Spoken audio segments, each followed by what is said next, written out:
Alhamdulillah wassalatu wassalamu ala rasulillah wa ala alihi wa sahbihi wa man tabi'ahum bi ihsanin ila yaumidin amma ba'd.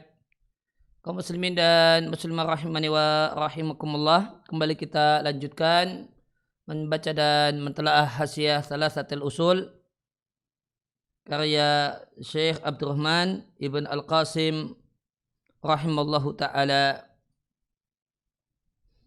Kita sampai pada di matan qala al-musannif rahimallahu taala wa qala al-Bukhari rahimallahu taala babun al-ilmu qabla al-qawli wal amal. Al-Bukhari rahimallahu taala memiliki judul bab berilmu sebelum berucap dan berbuat. Di penjelasannya qala syarih rahimallahu taala tarjama rahimallahu bil bada'ati bil ilmi. Tarjamah di sini maknanya judul bab. Ya, tarjamah itu dalam bahasa Arab kadang artinya biografi. Tarjamah fulan itu artinya biografi fulan. Jadi, kalau kemudian berkaitan dengan bab, tarjamah artinya membuat judul bab. Maka Al-Bukhari rahimallahu taala tarjamah membuat judul bab bil bada'ati bil ilmi. Memulai dengan ilmu. Li'anna ta'alumal ilma, karena belajar ilmu yang wajib itu lebih didahulukan daripada ucapan dan perbuatan. Kenapa? Alasan logikanya, anna qaulal mar'i wa amalahu la yasihu illa idza sadara an ilmin. Bahasanya ucapan seseorang dan perbuatan atau amal seseorang tidaklah sah kecuali muncul dari ilmu. Hal ini karena amal itu tidaklah sah kecuali dengan niat. Innamal a'malu binniyat. Dan niat itu adalah ilmu atau buah ilmu. Seorang itu berniat untuk puasa Ramadan manakala dia punya ilmu kalau besok itu Ramadan atau besok itu masih Ramadan, atau niat itu adalah buah dari ilmu. Langkah berikutnya setelah seorang itu berilmu kalau besok itu Ramadan atau besok itu masih Ramadan, langkah selanjutnya adalah memasang niat. Oleh karena itu maka amal itu tidak sah kecuali berasal dari ilmu. Kalau seorang itu tidak punya ilmu besok itu Ramadan, tidak mungkin dia punya niat untuk berpuasa Ramadan. Dalam hadis, siapa yang melakukan amal yang laisa ali amruna, yang tidak kami ajarkan, fawaradun, maka itu amal yang tertolak. Waqad qila, ada ungkapan yang mengatakan atau syair yang mengatakan, wa kullu man bi ghairi ilmin ya'malu a'maluhu mardudatun la tuqbalu. Setiap orang yang beramal tanpa ilmu maka dia amalnya itu tertolak, la tuqbalu, tidak diterima. Maka apakah mungkin menyembah Allah Ta'ala, yang menyembah atau ibadah kepada Allah itu adalah haknya, yang menjadi kewajiban makhluknya, bahkan Allah menciptakan makhluk untuk ibadah tanpa ilmu terlebih dahulu? Jawabannya tentu tidak mungkin. Wa dalilu qauluhu ta'ala, dan dalil ilmu itu sebelum berucap dan berbuat, firman Allah Ta'ala, fa'lam annahu la ilaha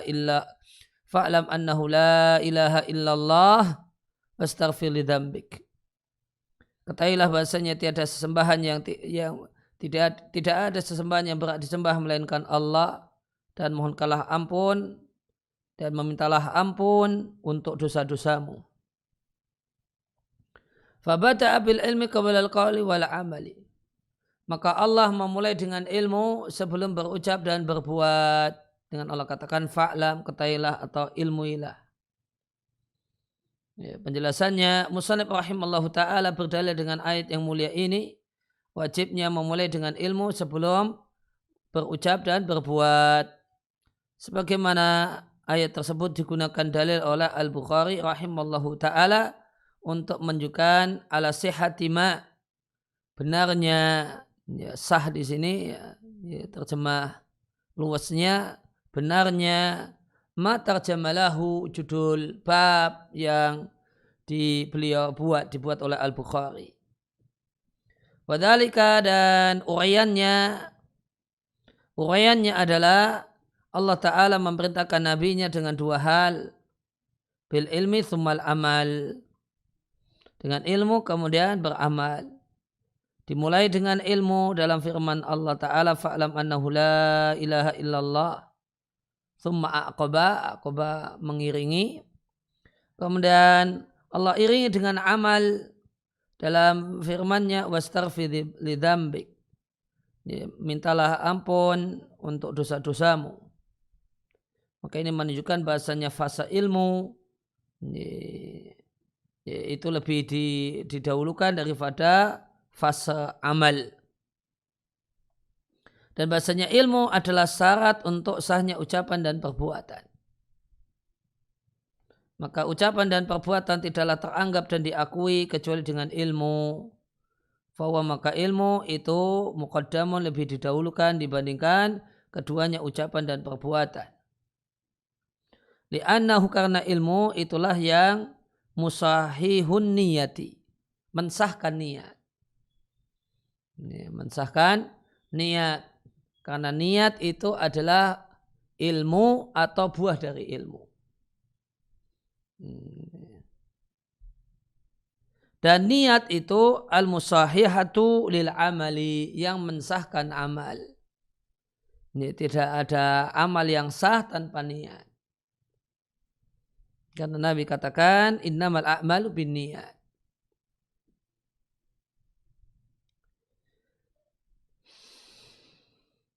Kemudian Allah mulai dengan ilmu sebelum ucapan dan perbuatan. Haitsu qala, di mana Allah berfirman, fa'lam annahu la ilaha illallah. Tsumma qala, kemudian Allah berfirman, wastaghfir lidzambik, mohonkanlah ampun untuk dosa-dosamu.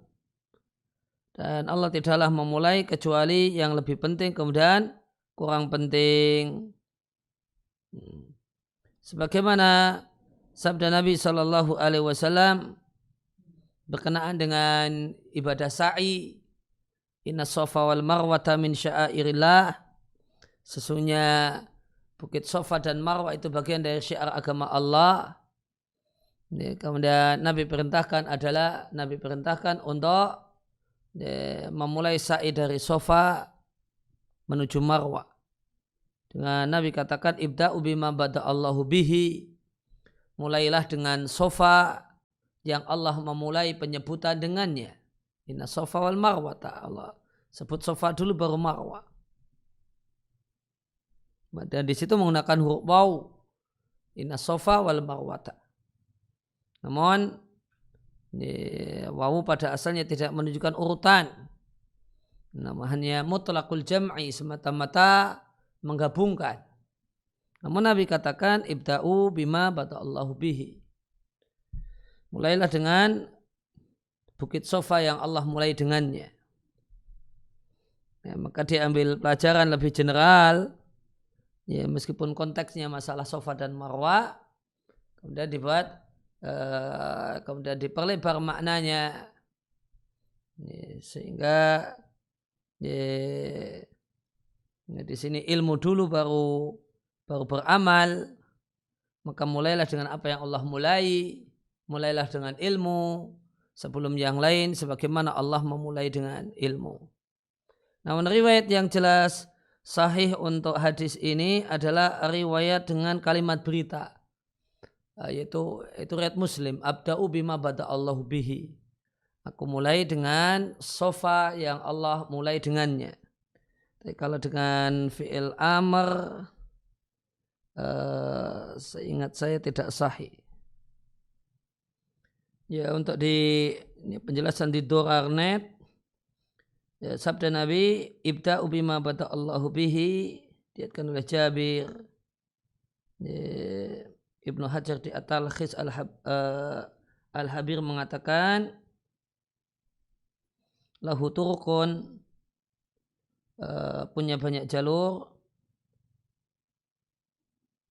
Waqad istama'a Malik wa Sufyan wa Yahya bin Sa'd Al-Qattan. Kalau riwayat versi Malik, Sufyan dan Yahya bin Sa'd Al-Qattan semuanya pakai kalimat berita. Nabda'u bima bada Allahu bihi, bukan fi'il amr.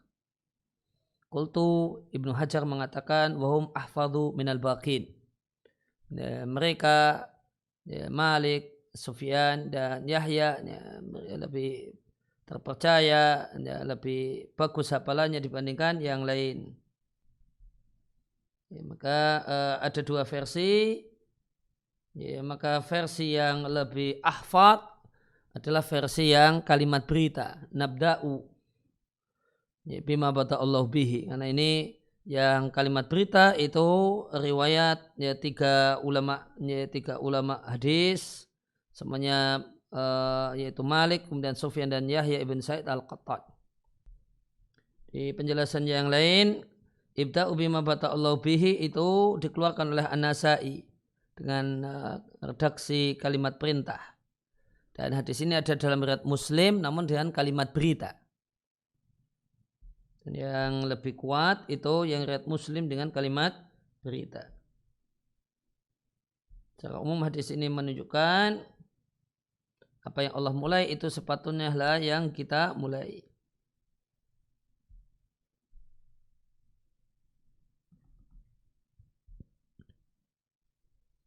Ya, kembali ke buku.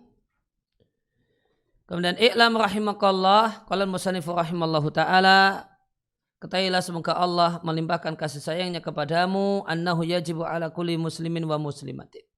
Wajib atas setiap muslim dan muslimah mempelajari 3 poin. Mempelajari kemudian mengamalkan 3 hal. Yang pertama, meyakini bahasanya Allah Ta'ala akan Allah itu menciptakan kita, memberikan rezeki kepada kita. Walam yatrukna hamala, dan Allah tidaklah membiarkan kita sia-sia. Bahkan Allah utus kepada kita seorang Rasul. Faman ata'ahu dakhalal jannata, siapa yang taat kepada Rasul dia akan masuk surga, dan siapa durhaka kepada sang Rasul dia akan masuk neraka. Maka ini kewajiban setiap muslim dan muslimah yang mukallaf. Mukallaf adalah balighun akilun, balik dan berakal. Baik laki-laki ataupun perempuan, merdeka ataupun budak. Dan ini pengetahuan tentang hal ini adalah ilmu yang wujuban ainiyan, fardu ain. Sehingga seorang itu akan mendapatkan hukuman jika meninggalkannya. Nah, kalau bukan perintah dan larangan, maka mengamalkan sesuatu yang bukan perintah dan larangan adalah dengan ma'rifatuhunna wa i'tiqadu ma'anihinna. Maka berkenaan dengan hal semacam ini, yaitu akidah, maka mengamalkannya adalah dengan mengetahuinya kemudian meyakini pesan kandungannya. Kalau mengamalkan perintah dengan menjalankan perintah, mengamalkan larangan dengan meninggalkan dan menjauhi larangan, sedangkan mengamalkan kalimat berita adalah dengan meyakininya. Dan inilah mengamalkan bil madlul, kandungan 3 hal ini. Dan amal adalah buah dari ilmu.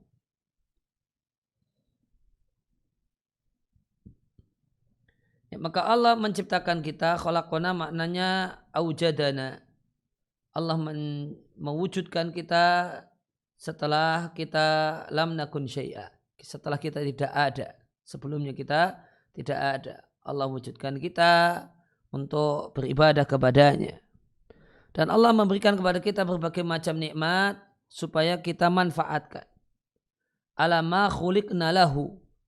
untuk melaksanakan tujuan penciptaan kita. Terjemah luasnya demikian. Untuk bisa mewujudkan tujuan penciptaan kita, yaitu ibadah. Hamalan artinya muhmalin, dibiarkan, mu'attalin, dibuat nganggur, sudah sia-sia. Serupa dengan hewan, yaitu tidak mendapatkan perintah, kita tidak diperintah dan tidak dilarang. Sebagaimana firman Allah Ta'ala, ayahsabul insanu ayyutroka sudah. Apakah manusia mengira kalau mereka akan dibiarkan sia-sia? Ya, sudah, kata Al-Imam Asy-Syafi'i rahimallahu ta'ala di kitabnya Ar-Risalah, ay la yu'mar wa la yunha. Tidak diperintah, tidak dilarang. Itu sudah. Ya, tidak diperintah, tidak dilarang. Dan ayat sabul insanu ayat roka sudah. Ibnu Katsir mengatakan, mengutip pendapat As-Suddi menyampaikan, ay la yuba'atsu, tidak akan dibangkitkan. Sedangkan Mujahid, kemudian Imam Syafi'i, yaitu di kitabnya Ar-Risalah, Abdurrahman ibn Zaid ibn Aslam mengatakan, la yu'mar wa la yunha. Tidak diperintah dan tidak dilarang. Kesimpulan dari Ibnu Katsir, beliau maknai dengan dua-duanya. Wa dhahiru anal ayat tata'umu halaini. Kemungkinan yang lebih mendekati, ayat ini mencakup dua-duanya. Yang pertama, laisa yutraku fi hadid dunya muhmalan la yu'mar wa la yunha. Manusia itu tidaklah dibiarkan di kehidupan dunia ini nganggur tanpa tugas, tidak diperintah dan tidak dilarang. Demikian juga wala yutraku fi qabri suda la yub'atsu. Tidak pula dibiarkan di kuburnya sia-sia, dalam pengertian tidak dibangkitkan. Maka kata Ibnu Katsir, sudah di sini mencakup di dua tempat, sudah di dunia dan sudah di alam kubur. Sudah di dunia dengan tidak mendapatkan perintah dan larangan, sudah di alam kubur dengan tidak dibangkitkan. Namun manusia diperintahkan dan dilarang di dunia dan akan dikumpulkan menghadap Allah di kampung akhirat. Kemudian Allah Ta'ala berfirman, afahasibatum annama khalaqnakum abatha wa annakum ilaina la turja'un. Apakah kalian mengira bahasanya kami ciptakan kalian main-main dan bahasanya kalian tidak dikembalikan kepada kami? Maha suci Allah al-Malikul Haq, sang raja, dan dia adalah al-Haq, la ilaha illahu, tiada sesembahan yang berhak disembah melainkan dia Allah. Dalam hadits qudsi, Ibnu Adam, wahai Ibnu Adam, khalaqtuka li ajli, kuciptakan dirimu karenaku dan kuciptakan segala sesuatu untuk kepentinganmu. Fala tal'ab, maka janganlah engkau isi hidupnya dengan main-main. Bahkan kita diciptakan untuk menyembahnya semata dan tidak menyekutukan dengan yang lainnya.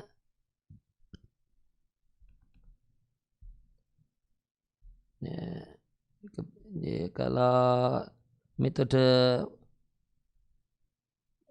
pensarah hadisnya tidak disebutkan, siapa yang meriwayatkan, metodenya demikian. Ini ada redaksi, ya bani Adam khalaqtuka lil ibadati fala tal'ab. Wahai manusia, aku ciptakan engkau untuk ibadah, fala tal'ab, jangan main-main. Ini di Durar disampaikan, la wujudalahu fi kutubis sunnah, tidak terdeteksi di buku-buku hadis.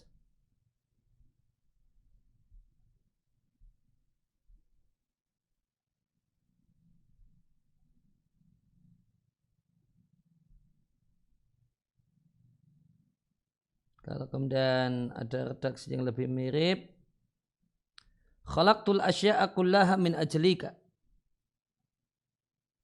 Wahai manusia, kuciptakan segala sesuatu karenamu. Wa khalaqtuka min ajli. Dan kuciptakan dirimu untukku. Fasir fi ta'ati. Maka berjalanlah taat kepadaku.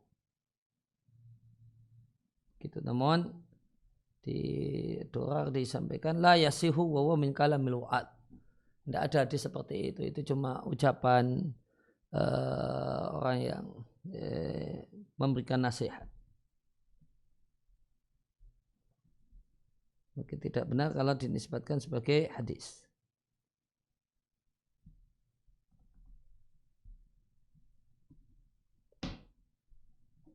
Meskipun kontennya benar. Ibnu Adam khalaqtuka li ajli. Wahai manusia, aku ciptakan engkau karenaku, yaitu untukku, untuk ibadah kepadaku. Ini dalilnya banyak. Wa ma khalaqtul jinna wal insa illa liya'budun. Wa khalaqtu kulla syai'in li ajlika. Dan segala sesuatu aku ciptakan untukmu. Huwaladzi khalaqalakum ma fil ardi jami'a. Dalilnya ayat, dialah yang zat yang menciptakan semua yang ada di muka bumi untukmu, supaya kamu memanfaatkan. Kemudian fala tal'ab, maka isi dunia jangan dipakai untuk main-main, namun untuk ibadah juga benar. Ini secara konten benar, namun kalau dinisbatkan kepada hadis tidak benar.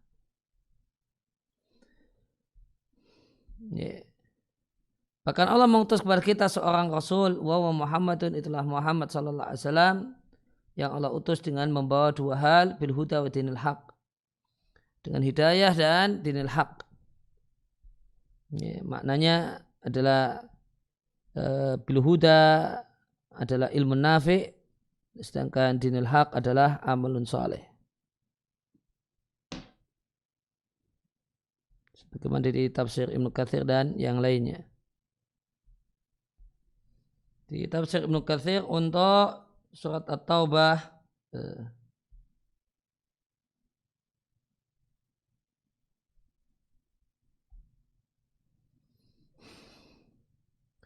fal huda huwa alladhi arsala rasulahu bil huda wa dinil haq. Fal huda huwa ma jaa bihi minal ikhbarat as-sadiqah wal imani as-sahihi wal ilmi nafi'.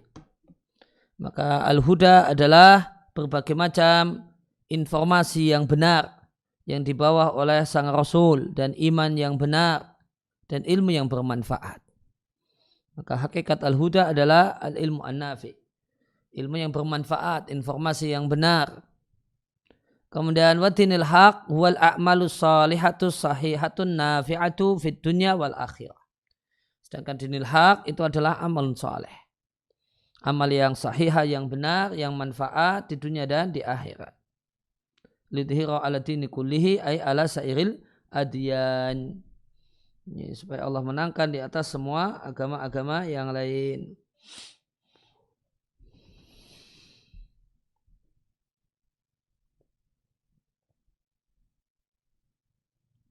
Wa hadza aslun azimun min usuluddin, dan ini adalah pondasi yang sangat besar dari berbagai macam pondasi agama. Wajib atas kita mengetahuinya dan meyakininya dan mengamalkan kandungannya.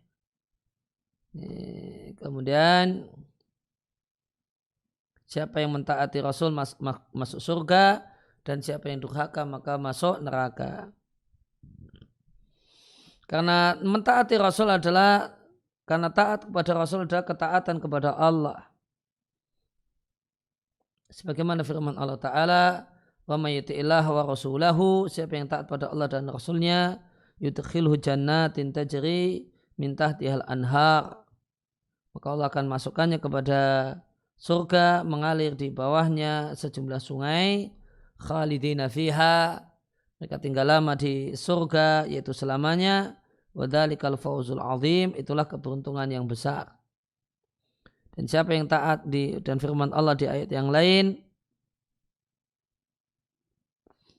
dan siapa yang taat kepada Allah dan Rasulnya, punya rasa khosyah kepada Allah dan yattaqih, dan bertakwa kepadanya, faulaika humul faizun, maka mereka itulah orang-orang yang beruntung. Ini apa beda yakhshallaha wa ya wa yuti'illah wa rasulahu wa yakhshallaha wa yattaqhi fa ulaika humul faizun. Di tafsir Ibnu Katsir disampaikan, siapa yang taat pada Allah dan Rasulnya dalam apa yang diperintahkan oleh keduanya dan meninggalkan apa yang dilarang oleh keduanya, Allah dan Rasulnya, maka taat berkenaan dengan perintah dan larangan. Wa yakhshallaha, dan punya khasyah kepada Allah, ai fima madha min dunubihi, takut kepada Allah berkaitan dengan dosa yang telah berlalu. Ya, khasyah itu berkenaan dengan dosa yang berlalu. Ya, wa yattaqhi ai fima yustaqbal, dan bertakwa kepada Allah itu untuk masa depan. Faulaika humul faizun, itulah orang-orang yang beruntung, yang mendapatkan segala kebaikan dan aman dari segala kejelekan di dunia dan di akhirat. Ya, maka yakhsha itu untuk fima madha, untuk hal yang telah berlalu, dan wa yattaqhi itu untuk masa depan. Itu penjelasan dari Ibnu Katsir.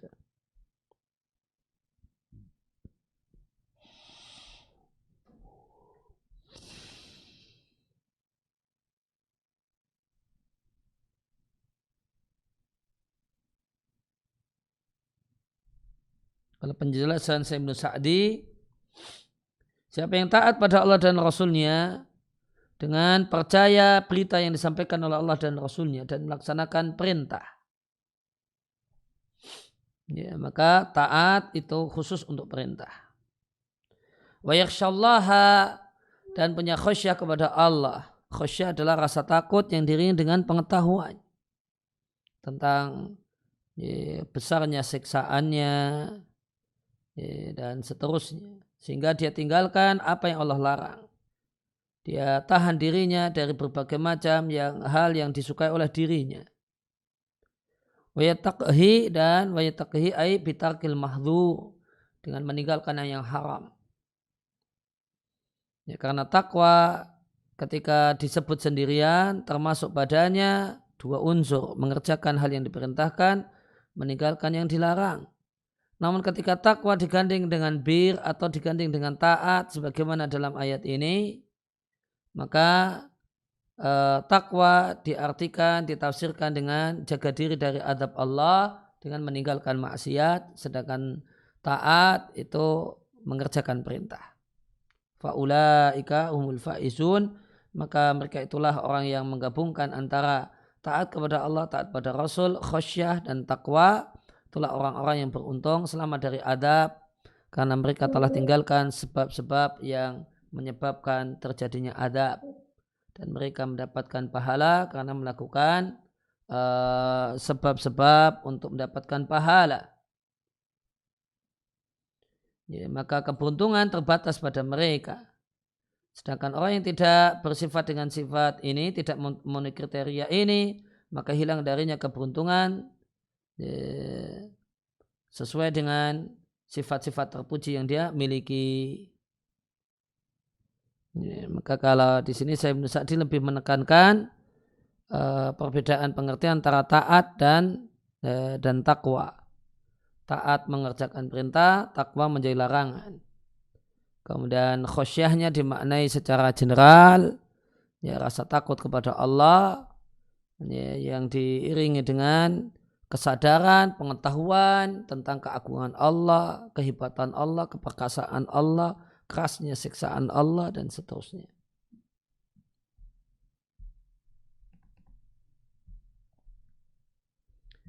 Kemudian selanjutnya, dan siapa yang durhaka maka dia akan masuk neraka. Semoga Allah lindungi kita dari neraka. Siapa yang durhaka pada Allah dan Rasulnya dan melanggar batasan-batasan Allah, Allah akan masukkan dia ke dalam neraka. Dia tinggal lama di dalam neraka, walahu adzabun muhin, dan untuknya adab dan siksaan yang menghinakan. Dan Allah Ta'ala telah memerintahkan kita untuk mentaati Rasul dan melarang kita untuk durhaka kepada Rasul fi ghairi maudi'in min kitabi, dalam banyak ayat dalam Al-Quran. Terjemah luasnya demikian. Maudi' itu tempat, tempat min kitabi, tempat kalau dikaitkan dengan Al-Quran ya berarti ayat. Sehingga fi ghairi maudhu'in min kitabi artinya di sejumlah ayat dalam Al-Quran. Wa dalilu qala al-musannif rahimallahu taala wa dalilu qaulu taala inna arsalna ilaikum rasulan syahidan alaikum kama arsalna ila fir'auna rasula fa asa fir'aunu rasula fa akhadnahu akhdaw wabila. Ya, kami telah utus kepada kalian seorang rasul yang menjadi saksi atas kalian.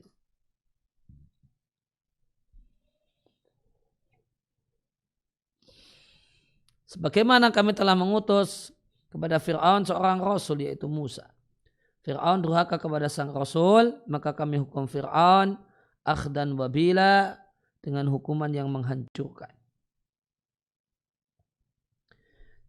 Penjelasannya, telah kami utus kepada kalian wahai dua golongan yaitu jin dan manusia. Seorang rasul yang akan menjadi saksi bi'a'malikum, saksi untuk perbuatan kalian nanti pada hari kiamat. Sebagaimana firman Allah Ta'ala, demikianlah kami jadikan kalian ummatan wasata, ya, umat ya, pilihan, ay adla, yaitu umat yang unggul. Ya, wasatan di sini bukan pertengahan. Wasatan di sini artinya pilihan.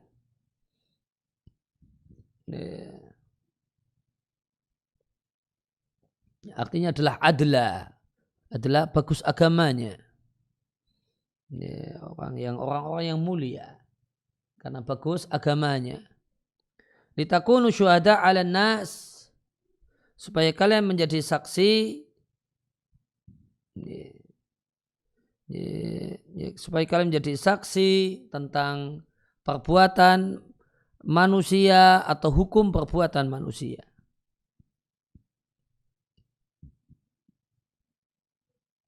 Dan Rasul itu menjadi saksi ya, untuk kalian. Jadi umatan wasata itu bukan umat pertengahan, tapi umat pilihan. Ini dalil bahasanya umat Muhammad adalah umat paling mulia. Ini dalil kalau umat Muhammad adalah umat yang paling mulia.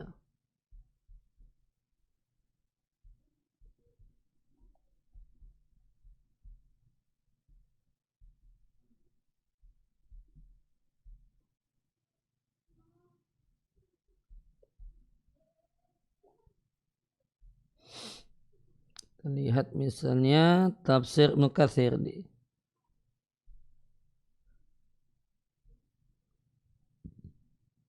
ini banyak yang memaknainya dengan umat pertengahan gitu ya.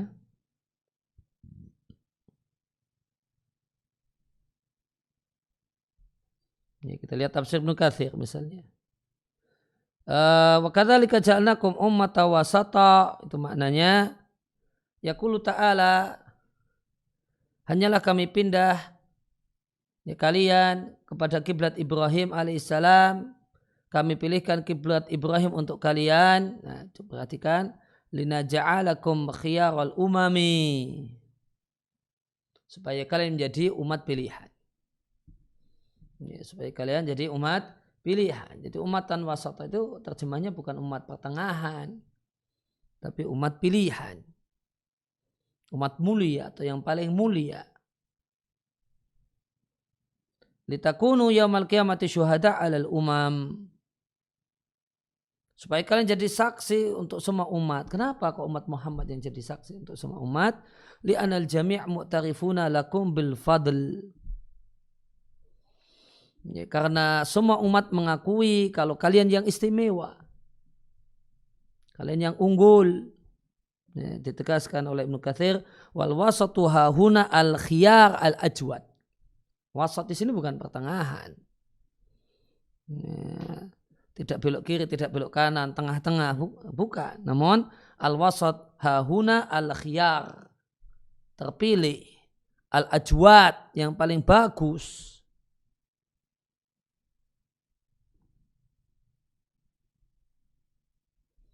Contoh wasat yang artinya yang paling mulia, contohnya sholat wusta. Ada istilah sholat wusta. Maknanya apa? Afdolus sholawat. Sholawat yang paling afdol yaitu sholat al-asr.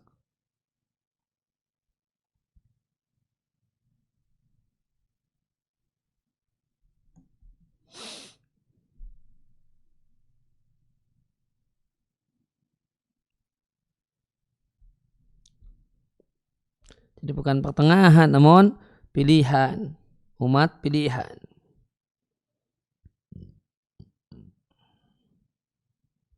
Meskipun ya kalau mau dihubung-hubungkan, disambung-sambungkan, ya umat Muhammad itu menjadi umat pilihan ya, karena dia bersikap tengah. Dalam menyikapi, misalnya menyikapi Nabi Isa, bersikap tengah antara sikapnya Yahudi yang mengatakan Isa anak pelacur dan sikapnya Nasrani yang mengatakan Isa anak Tuhan. Nah, ya, kalau mau dihubung-hubungkan.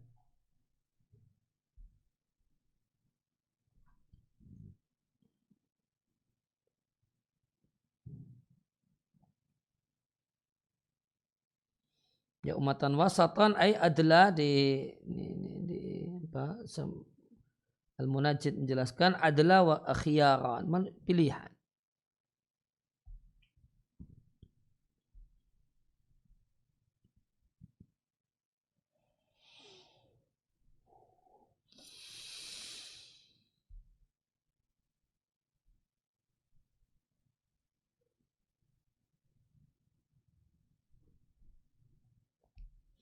Sehingga saya Ibnu di tafsir surat Al-Baqarah mengatakan kandungan ayat fatlu adil ummati ala jamil umam. Ayat ini dalil unggulnya umat ini di atas semua umat-umat yang lainnya. Ini kalau ini tentu kandungan ini nggak akan nyambung kalau kita terjemahkan wasata dengan pertengahan.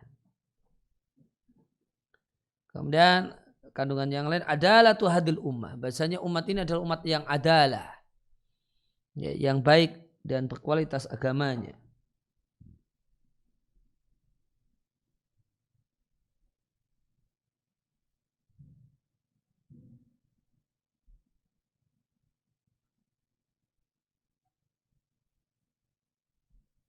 Ya meskipun ya kalau mau dihubungkan tadi, ya, kenapa umat ini menjadi umat paling mulia? Karena mereka punya sikap wasat dalam artian pertengahan.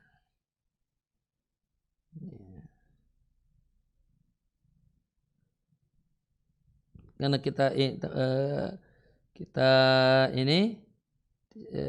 kita jumpai ada yang memang menafsirkan wasata dengan pertengahan. Mimbabil insaf ya dalam rangka objektif ya. Ternyata di sini ada ahli tafsir yang memaknai wasata dengan pertengahan. Naqala al-Baghawi fi tafsirihi, dinukil oleh al-Baghawi di tafsirnya dari Al-Kalbi. Anahu qal, Al-Kalbi mengatakan wasatan yakni ahlu dinin wastin, yaitu ahlu din yang pertengahan, bainal ghuluwi wa taksiri, tengah-tengah antara overdosis wa taksir dan kurang dosis. Di annahuma karena overdosis dan kurang dosis, berlebihan dan kurang, dua-duanya tercela dalam agama.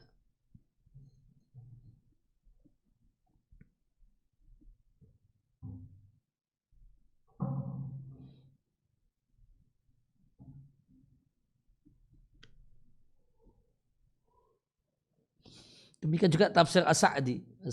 As-Sa'di menyampaikan adlan khiyara, pada awalnya mengatakan umatan wasata artinya umat pilihan. Kemudian setelah itu wa ma'adal wasat, maka semua yang tidak wasat artinya atraf, ekstrim, ini ekstrimnya kanan ataukah kiri, maka semuanya dalam bahaya. Maka Allah jadikan umat ini proporsional dan pertengahan dalam segala perkara agama. Pertengahan dalam menyikapi para nabi, antara yang berlebihan sehingga mempertuhankannya seperti Nasrani dan yang kurang ajar kepada para nabi seperti Yahudi. Maka umat ini pertengahan dengan mengimani semuanya dalam bentuk yang layak baginya. Jadi kalau Sa'di ini umat pilihan, namun terkandung padanya dalam kata-kata wasata itu pilihan dan mulia, namun terkandung di dalamnya sikap beragama umat ini, yaitu pertengahan.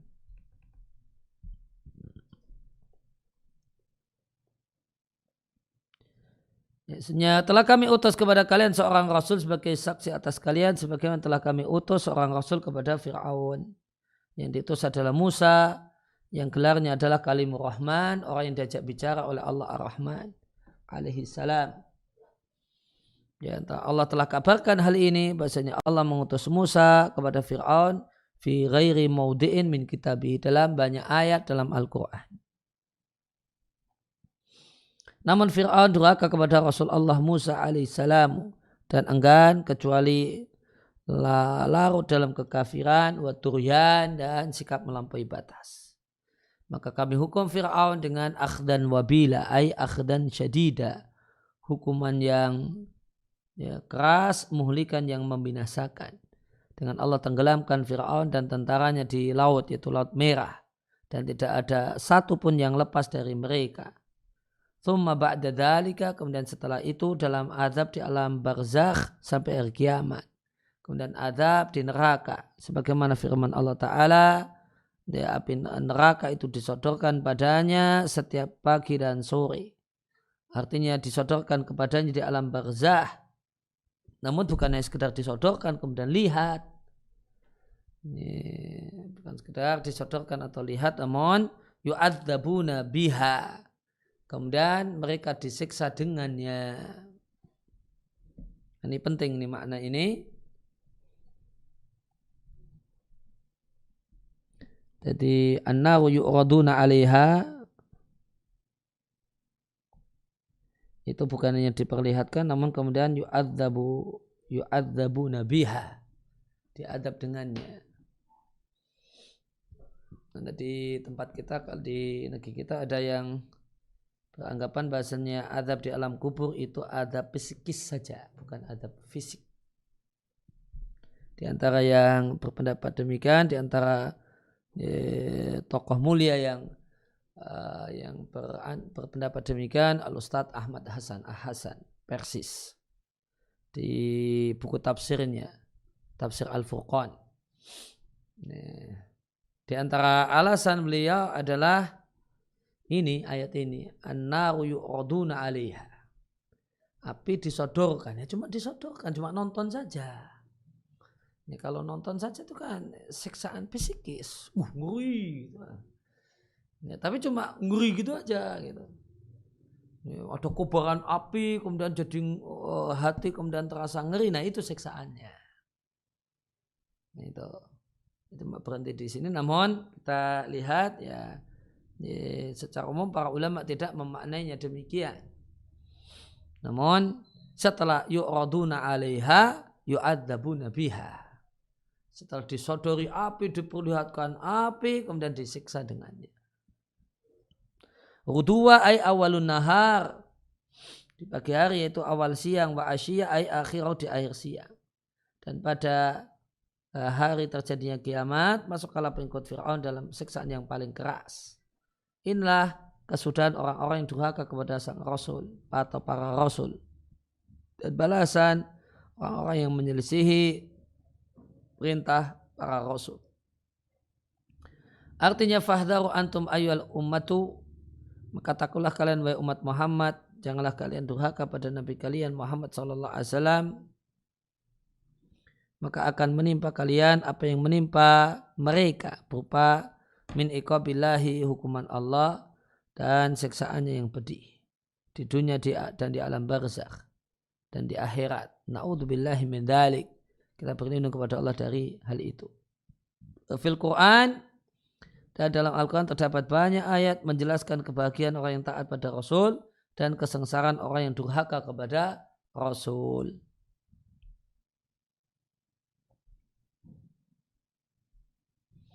Ya, kemudian hal yang kedua yang wajib dipelajari kemudian diamalkan, dan amal di sini maknanya adalah diyakini. Qala al-musannif rahimallahu ta'ala atsaniyatu anna Allah la yarda ayyushraka ma'ahu ahadun fi ibadatihi. Allah tidaklah ridha Allah disekutukan dengan siapapun ya, dalam ibadah kepada Allah. Ini Allah tidak ridha ada siapapun yang jadi sekutu bagi Allah, baik itu malaikat yang dekat ataupun nabi yang menjadi rasul. Dalilnya adalah firman Allah Ta'ala, wa annal masajida lillah fala tad'u ma'allahi ahada. Masjid-masjid itu milik Allah, maka janganlah kalian berdoa bersama Allah di samping kepada Allah ahadan dengan sesuatu yang lain.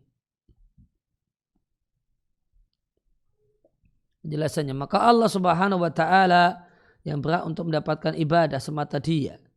Wa man siwahu adapun yang lainnya tidak berhak sedikit pun dari ibadah. Dalam hadis qudsi disebutkan, ini sunyi aku dan jin dan manusia dalam berita yang besar. Aku ciptakan dan jin dan manusia menyembah selainku. Aku yang berikan rezeki dan jin dan manusia bersyukur kepada selainku. Ataqarrabu ilaihim bin ni'am, aku mendekat kepada mereka dengan memberi berbagai nikmat, namun wa yatabarraduna ilayya bil ma'asi. Mereka mencari kemarahanku dengan melakukan maksiat kepadaku. Ini wal jin fi naba'in azim dan seterusnya.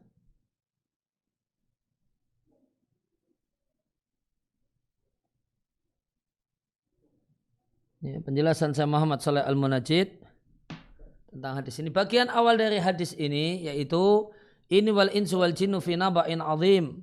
Akhluqu wa yu'badu ghairi arzuku wa yushkaru siwaya. Oh, bacanya yushkar. Ya, yu'bad. Termasuk hadis qudsi yang dha'ifah yang masyhurah.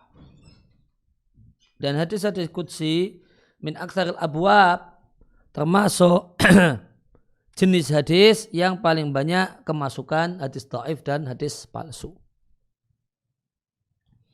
Ringkasnya ini wal insu wal jinnu fi naba'in azim dikeluarkan oleh At-Tabarani dalam Musnad Samiyin, Ibnu Asakir di Tarikh Dimash, Abdul Ghani Al-Maqdisi di At-Tauhid, Al-Hakim dalam Tarikh Naisabur dan yang lainnya. Komentar Al-Albani Ad-Da'if mengkutip karena Abdurrahman bin Jubair dan Syuraih ibn Ubaid tidak menjumpai Abu Darda.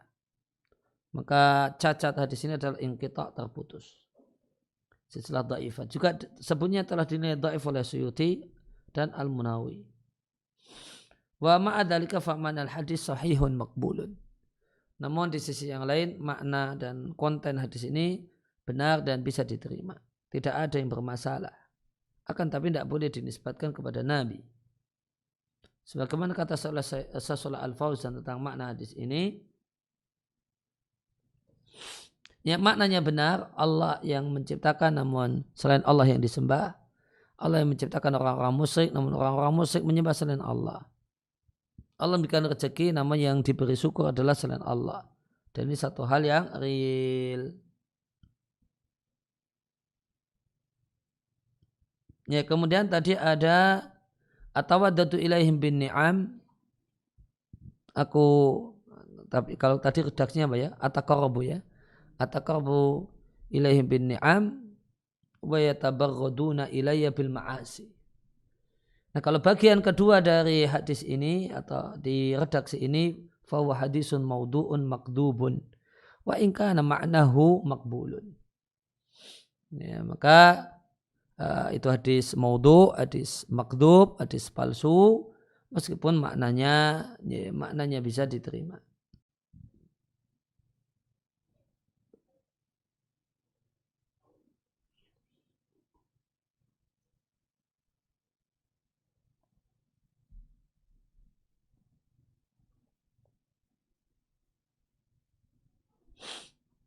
Hadis palsu, yang bagian depan hadis dhaif, bagian akhir yang tadi kita baca hadis palsu yang meriwayatkan ini akhrajahu Ar-Rafi'i di tarikh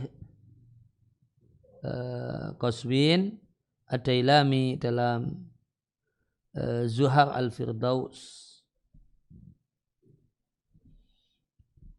itu yang meriwayatkan.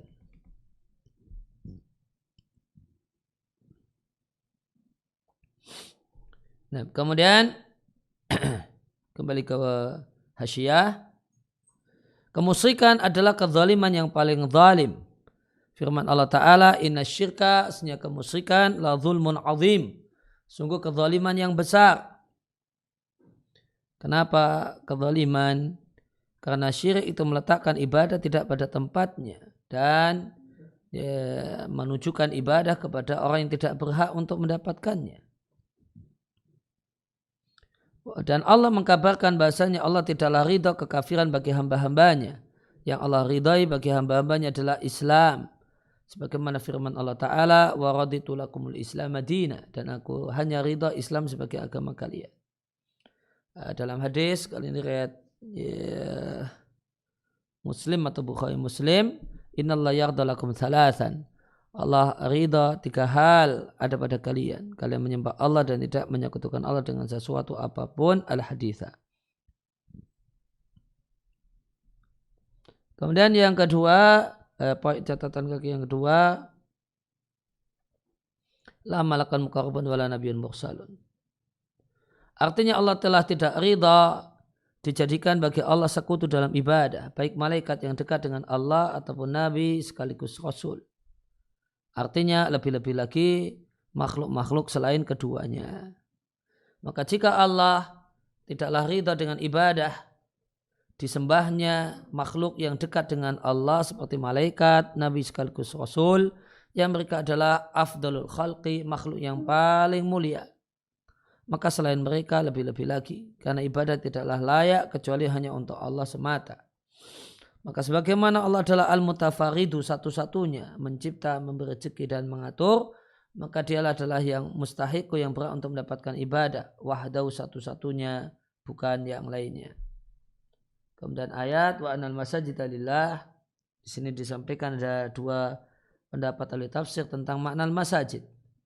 Yang pertama adalah bangunan yang dibangun untuk sholat dan ibadah dan zikir kepada Allah. Yang kedua, a'dha'us sujudi. Anggota-anggota sujud itu hanya milik Allah. Maka janganlah kalian berdoa. Ini larangan yang bersifat umum general pada semua makhluk baik jin dan manusia.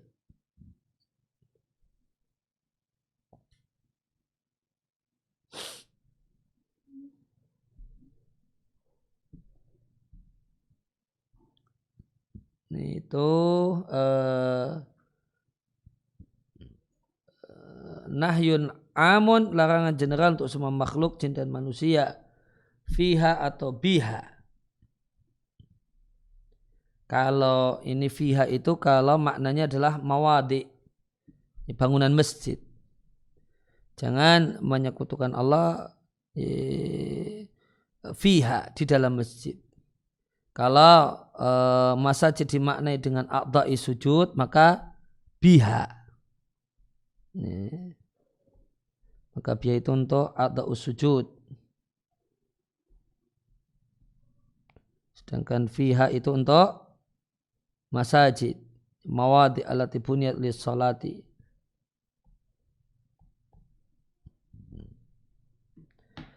Jangan sembah ahdan siapapun. Ini isim nakirah didahului larangan, maka mencakup semua yang diseru dimintai selain Allah. Baik yang diseru yang dimintai selain Allah itu patung atau wali, pohon, kubur, jin atau yang lainnya.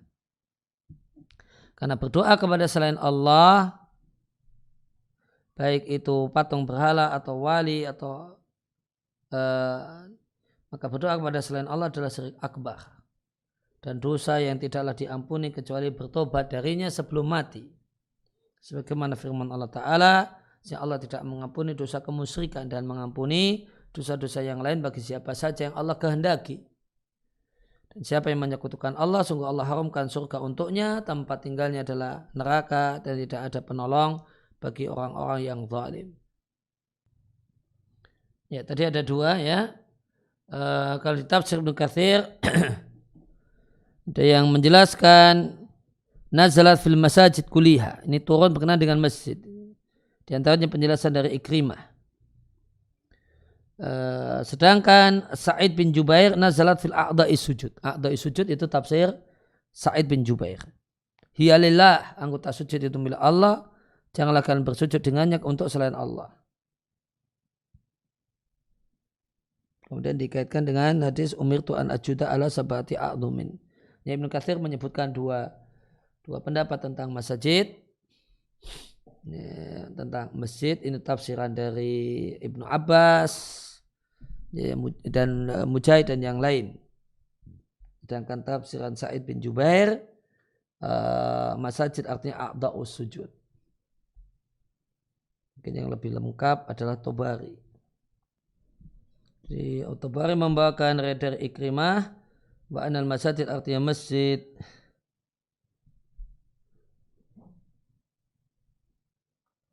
Ya, sudah demikian enggak? Ya, lebih lengkap Ibnu Katsir. Ada dua versi tentang masjid, anggota bangunan masjid atau anggota sujud.